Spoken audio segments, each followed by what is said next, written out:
जब जीव के एक जन्म के नहीं, दो जन्म के नहीं, जब जीव के बहुत सारे पूर्व जन्म के पुण्य कर्मों का उदय होता है,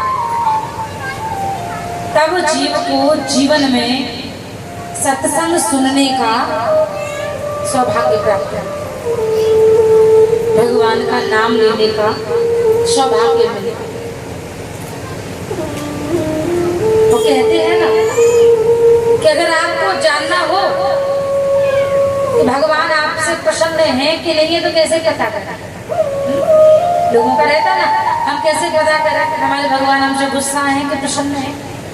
तो देखो साधारण सी बात, जब आपके जीवन में संत आ जाए, सत्संग आ जाए, भगवान का कोई भक्त आ जाए, सद्मार्ग पर चलाने वाला बताने वाला आ जाए, तो समझ लेना चाहिए कि भगवान आपसे प्रसन्न है। कहने का तात्पर्य है आप लोगों के यहाँ आज भागवत जी की कथा का प्रारंभ हुआ है। साक्षात एक दिन के लिए नहीं, 2 दिन के लिए नहीं, 7 दिन के लिए ठाकुर जी आपके यहाँ आए हैं और ब्रज मंडल से बहुत सारे ब्राह्मण संत आए हैं।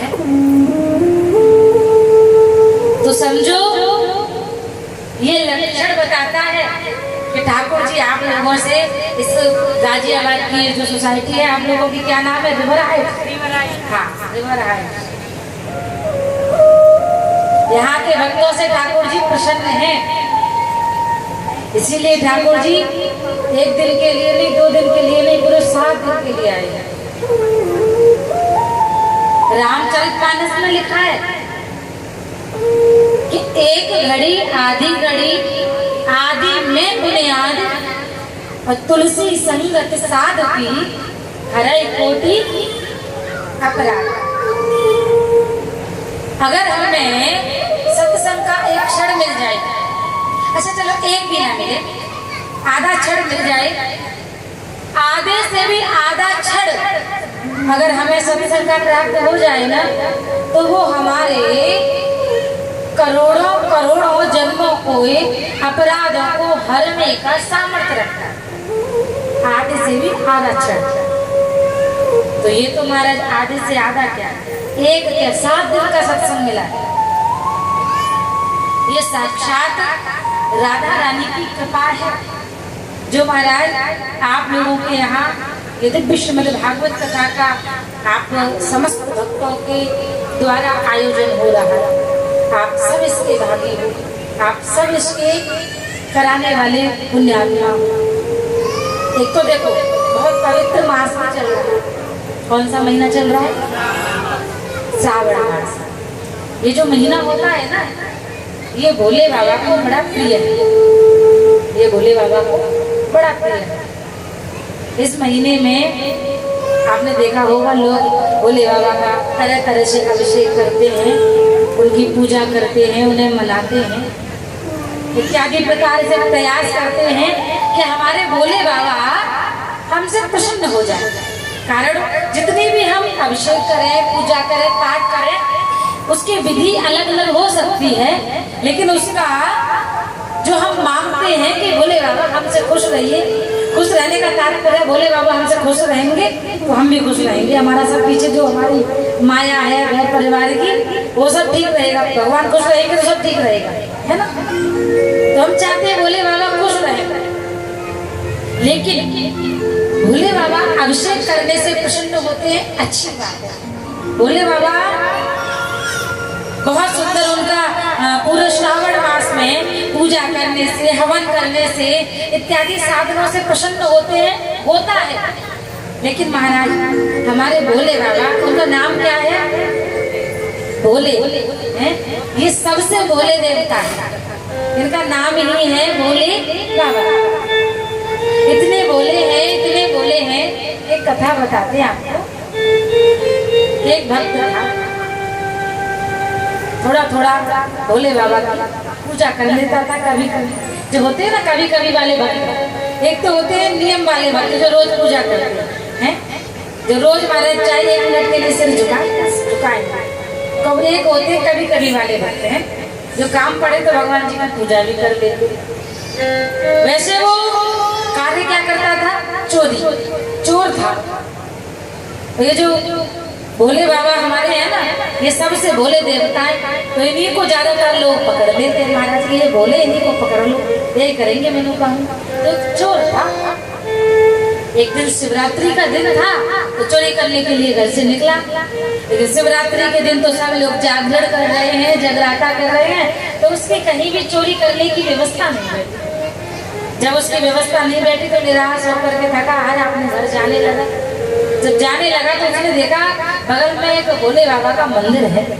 सोचा और तो कुछ नहीं मिला भगवान, तुम्हारे मंदिर में जो सामग्री मिलेगी जमा कर देना, उसी को ले जाएंगे, आज उसी से पेट पालन करेंगे अपना। तो मंदिर में घुस गया। हमारा किसी और देवता का मंदिर होता, जैसे राम जी हैं, ठाकुर जी हैं, स्वर्ण आभूषण धारण करते हैं, अच्छे अच्छे लकुट मुकुट धारण करते हैं, लेकिन भोले बाबा तो हमारे नंगे धड़क में बैठे महाराज। अच्छा कोई और देवता का मंदिर होता तो कुछ खाने के लिए भूख लगी थी तो मिल जाता है, मिठाई फल इत्यादि। भोले बाबा का मंदिर था तो कुछ नहीं, बेलपत्र और धतूरा इत्यादि रखे। तभी उसकी दृष्टि गई, यहाँ कोई व्यवस्था नहीं है, ऊपर एक घंटा टका था। बोले यही उखाड़ लेते महाराज, कौन देख रहा है इधर उधर, देख कोई देख नहीं रहा, तो घंटा उतारने का प्रयास करने लगा। अब घंटा उतरा नहीं तो उसने देखा इधर उधर कोई नहीं देख रहा, तो महाराज भोले बाबा के शिवलिंग पर ही चढ़ गया और चढ़ करके घंटे को उतार। भोले बाबा प्रकट हो, वरदान मांगा। मैंने ऐसा क्या कर दिया भोले बाबा जो वरदान देने आ गए? बोले आज शिवरात्रि है, आज लोग कोई तो मेरे पे महाराज दुग्ध चढ़ा रहा है, कोई दही चढ़ा रहा है, कोई घी चढ़ा रहा है, कोई शहद चढ़ा रहा है, कोई बेलपत्र चढ़ा रहा है, कोई धतूरा चढ़ा रहा है, कोई अन्य साधन चढ़ा रहा है, भस्म इत्यादि।